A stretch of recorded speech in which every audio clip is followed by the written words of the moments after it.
बिहार में बीजेपी और जेडीयू का गठबंधन आज टूट गया है। यह आपके लिए आज बिहार से सबसे बड़ी खबर है। और मुख्यमंत्री नीतीश कुमार फिर से आरजेडी और कांग्रेस के साथ महागठबंधन की सरकार बनाने वाले हैं। अब कल यानी बुधवार को दोपहर 2 बजे नीतीश कुमार एक बार फिर से बिहार के मुख्यमंत्री पद की शपथ लेंगे। और यह भी तय है कि कल तेजस्वी यादव भी डिप्टी मुख्यमंत्री के रूप में, उप मुख्यमंत्री के रूप में शपथ लेंगे। अपना राजनीतिक पार्टनर बदलने के बाद आज शाम को नीतीश कुमार ने बिहार के राज्यपाल को 7 पार्टियों के 164 विधायकों के समर्थन की सूची या चिट्ठी सौंपी। और इस मौके पर तेजस्वी यादव भी उनके साथ राजभवन में मौजूद थे। नीतीश कुमार के हाथ में अब बीजेपी का कमल का फूल नहीं है, बल्कि आरजेडी की लालटेन है। और आरजेडी की यही लालटेन अब नीतीश कुमार को आगे का रास्ता दिखाएगी, उनका पथ प्रदर्शन करेगी। बिहार की इस पलटी मार पॉलिटिक्स में नीतीश कुमार खड़े हुए धीरे धीरे मुस्कुरा रहे हैं। और आज जो हम आपके लिए विश्लेषण करेंगे उसके 2 अध्याय होंगे।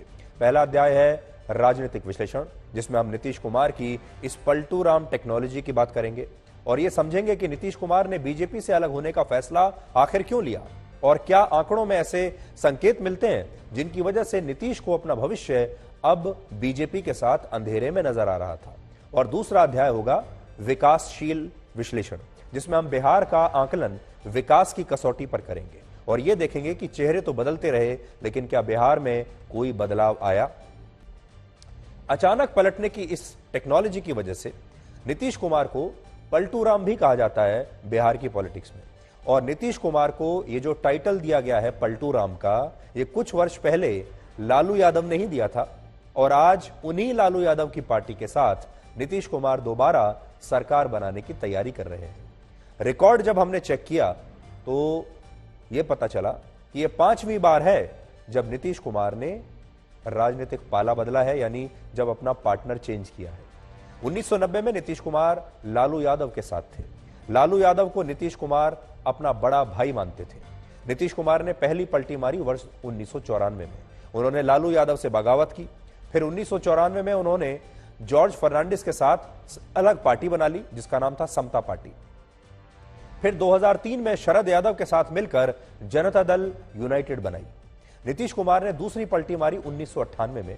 उन्होंने खुद को मजबूत करने के लिए बीजेपी के साथ गठबंधन कर लिया, वही बीजेपी जो कुछ समय पहले तक उनके लिए अछूत थी। इसके बाद नीतीश कुमार ने 2013 में बीजेपी के साथ भी अपना रिश्ता समाप्त कर लिया, गठबंधन को तोड़ दिया।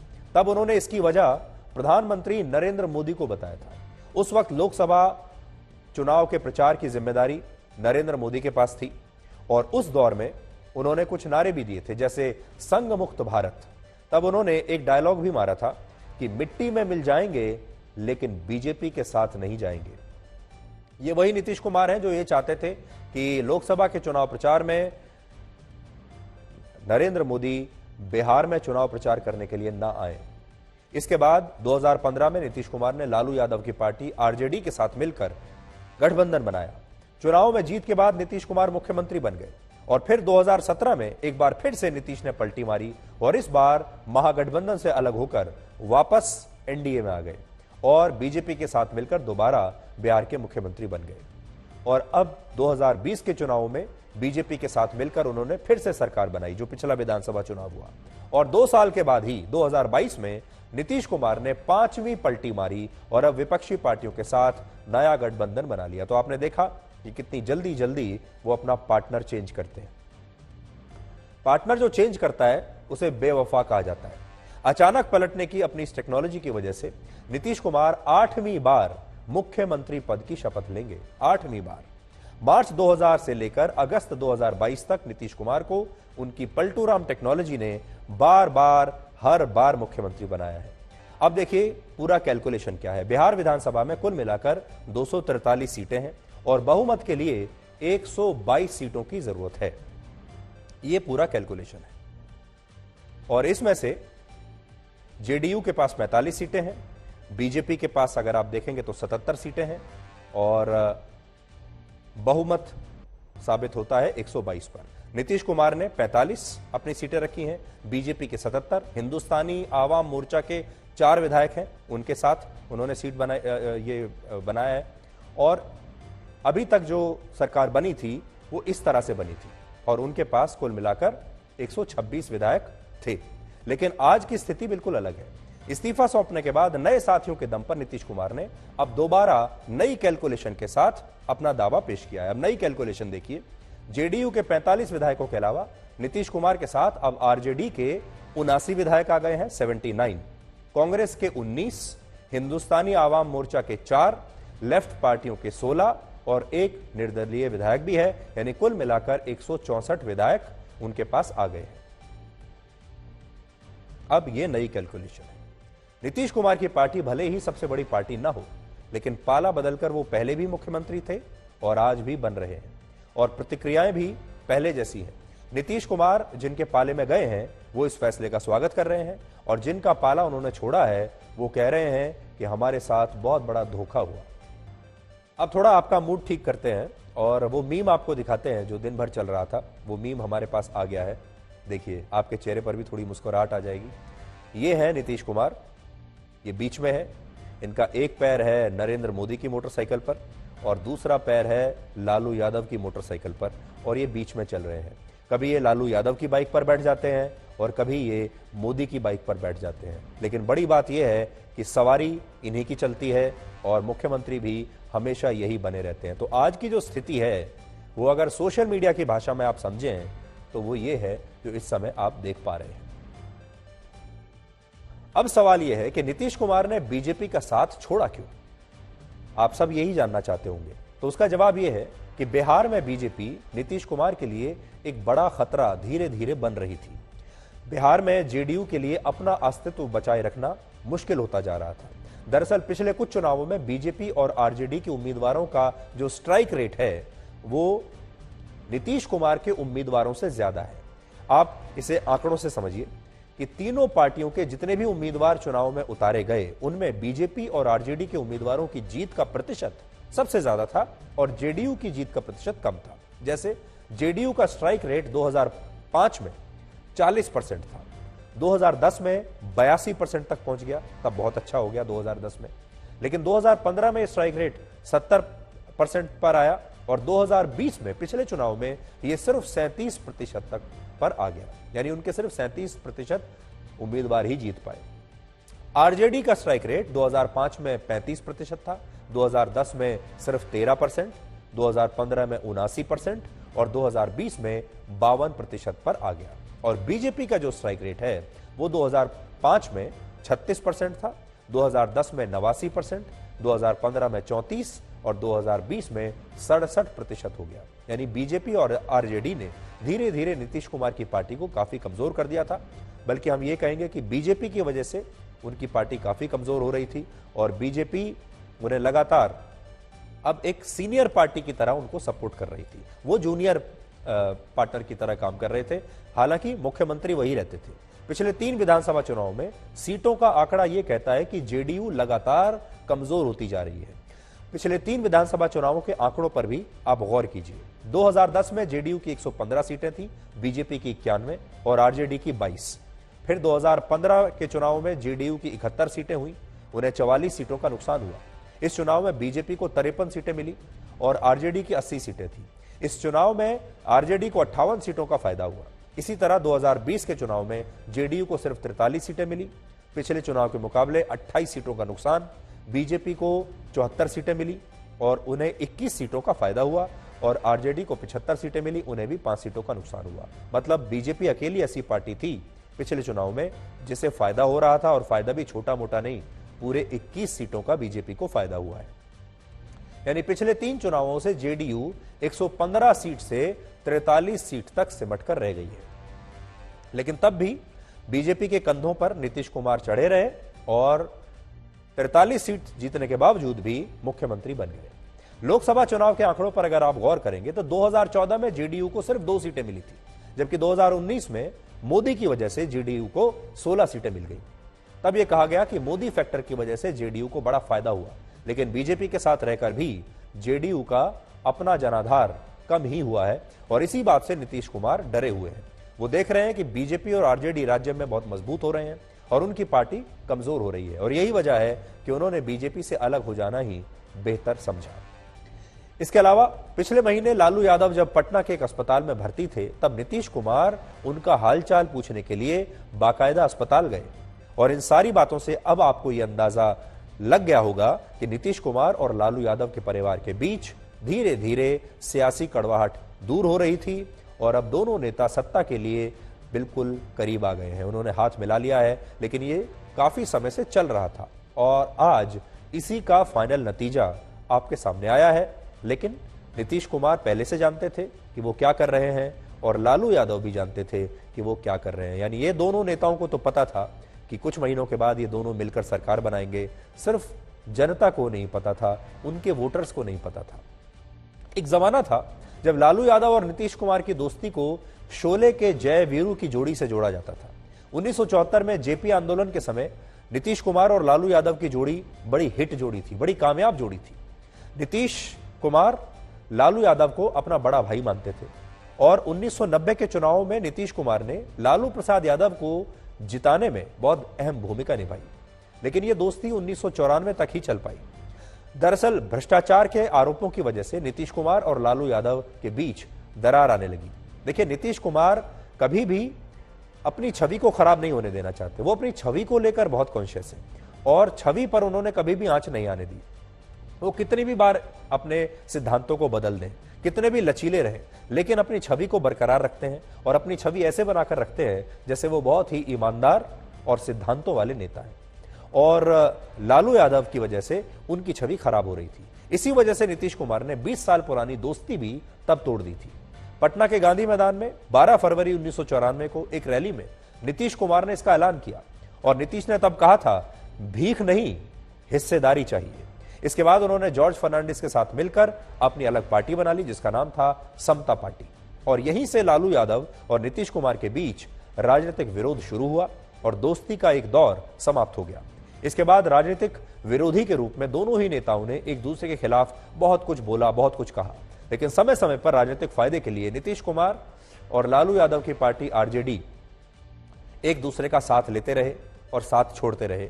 और यह समझ लीजिए कि लालू यादव ने नीतीश कुमार का इस्तेमाल किया और नीतीश कुमार ने सत्ता में बने रहने के लिए लालू यादव का इस्तेमाल किया। दोनों एक दूसरे का इस्तेमाल करते रहे, सिद्धांतों के नाम पर, महात्मा गांधी के नाम पर रहे। नीतीश कुमार को भी लगता है कि कुर्सी सदा के लिए उनके साथ चलती रहे, उनकी कुर्सी सदा के लिए ऐसे ही चलती रहे जैसे हीरे होते हैं सदा के लिए, कुर्सी कभी ना जाए। 2020 के चुनाव में गठबंधन की बड़ी जीत के बाद तमाम राजनीतिक विश्लेषकों ने बड़े जोर शोर से यह दावा किया था कि इस जीत में प्रधानमंत्री मोदी का बहुत बड़ा हाथ है। 2020 में जब नीतीश कुमार दोबारा से बने थे तो मोदी फैक्टर को कहा गया था बड़ा हाथ है। बीजेपी खुद यह दावा कर रही थी, अब भी करती है, कि बिहार में प्रधानमंत्री मोदी की लहर ने ही नीतीश कुमार को एंटी इनकम्बेंसी लहर से बचा लिया, जिसकी वजह से गठबंधन को जीत मिली। बच गए नीतीश कुमार बीजेपी की वजह से। बीजेपी अपने दावे में एक आंकड़ा भी देती रही है, जिसमें वो क्या कहती है वो भी आप देखिए।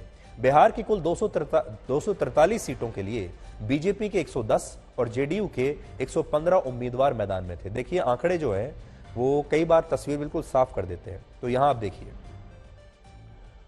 जिसमें बीजेपी के 74 उम्मीदवार जीते और जेडीयू के सिर्फ 43 उम्मीदवार जीते। उम्मीदवारों की संख्या के मुकाबले बीजेपी की जीत का प्रतिशत था 67% और जेडीयू की जीत का प्रतिशत था सिर्फ 37%। ये आज आपने देखा, यानी बीजेपी ने जेडीयू के मुकाबले कम सीटों पर कम उम्मीदवार उतारे। उन्होंने 110 उम्मीदवार उतारे थे और जेडीयू ने 5 उम्मीदवार ज्यादा उतारे, 115 उम्मीदवार उतारे थे। लेकिन सीटें जेडीयू को 43 मिली और बीजेपी को 74 मिली। इससे आप समझ सकते हैं कि बीजेपी का साथ नीतीश के लिए कितना फायदेमंद रहा। यह डेटा देखने के बाद नीतीश कुमार को अंदाजा खुद ही हो गया होगा कि चुनाव में जीत के लिए सबसे बड़ा फैक्टर नरेंद्र मोदी थे और उनका लाभ बीजेपी को ज्यादा मिल रहा है और जेडीयू सिकुड़ती जा रही है। आज नीतीश कुमार ने कहा कि वो अब आरजेडी के साथ मिलकर बिहार के विकास के लिए काम करेंगे और बिहार के लोगों की सेवा करेंगे। हम आपको बार बार ये कह रहे हैं कि सिद्धांतों के मामले में जब ये समझौते होते हैं तो ये लोगों की सेवा के नाम पर ही होते हैं। नीतीश कुमार के इस दावे में कितना दम है, आज इससे जुड़े कुछ आंकड़े भी हमने आपके लिए निकाले हैं। बिहार जो है, बिहार की राजनीति कैसी है और क्या इस तरह की राजनीति से बिहार को कभी कोई फायदा हुआ है? वो आज हम आपको बताना चाहते हैं। नीतीश कुमार 2005 में मुख्यमंत्री बने थे। तब से अब तक 17 वर्षों में वो करीब 16 वर्ष तक बिहार के मुख्यमंत्री रहे हैं। 16 वर्ष। और लालू यादव और उनकी पत्नी राबड़ी देवी के कार्यकाल को अगर मिला लिया जाए तो उन्होंने करीब 15 साल बिहार में शासन किया है। यानी करीब करीब 31 वर्ष तक आरजेडी और नीतीश कुमार, या कह लीजिए कि लालू यादव और नीतीश कुमार ने लगभग 31 साल तक बिहार में शासन किया। इसलिए आज बिहार की जो भी स्थिति है, आप ये कह सकते हैं कि उसके लिए ये दो नेता काफी हद तक जिम्मेदार माने जाएंगे, क्योंकि 31 वर्ष इन्हीं का शासन था। ऐसे में यह देखना होगा कि बिहार के विकास के रास्ते में बने जो स्पीड ब्रेकर्स हैं वो हटते क्यों नहीं है। बिहार देश का ऐसा राज्य है जिसकी गिनती गरीब और बीमार राज्यों में होती है। नीति आयोग के एक आंकड़े के मुताबिक बिहार की 52% जनता गरीबी की रेखा के नीचे। आज भी 52% जनता गरीबी रेखा के नीचे है, जबकि देश की कुल आबादी में से 22% लोग गरीबी रेखा के नीचे अपनी जिंदगी जी रहे हैं। यानी जो देश का औसत है गरीबी रेखा का वो है 22% और बिहार का है 52%। पूरे देश से लगभग डबल। गरीबी रेखा का मतलब है कि जो लोग हर महीने, गांव में रहने वाले लोग 972 रुपए कमाते हैं हर महीने, और शहर में रहने वाले 1407 रुपए नहीं कमा पाते, उन्हें हम गरीबी रेखा के नीचे मानते हैं।